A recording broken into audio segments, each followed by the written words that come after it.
In this video, I'll teach you how to make a header transparent in Wix Studio. In this case, I want to make this white area of the header transparent so there's only the text and the logo visible. So to do that, I would start by going up in the top right corner and open Inspector over here, and then I would go ahead and mark the item. Now in this case, this is a container within the header that's white. So to remove this, go ahead down here under Design and Background, and then just turn down the opacity levels here. And as you can see, we've now removed the background. However, I want to show another example because it can easily be more tricky than this. So I have this website here, for example. And now, as you can see right now, I've added a background color to this entire page. Right now, only the page is marked, as you can see up here. It doesn't say any other things right now. So that means the entire page background right now is this color.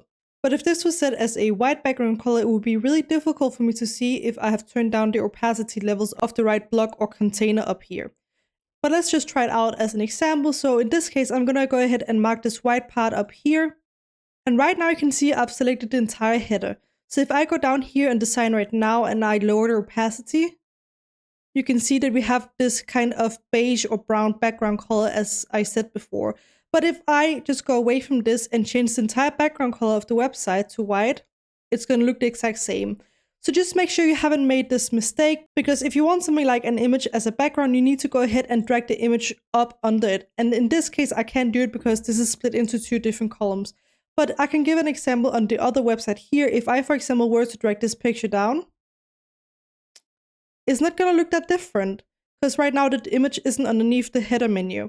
So just make sure to add an image underneath or a color if that's what you want underneath, and then it should work like this. Anyway, that's how you can make the header transparent in Wix Studio. I hope you found this video helpful. Please let me know if you have any other questions in the comment section below, and I will try my best to help you out.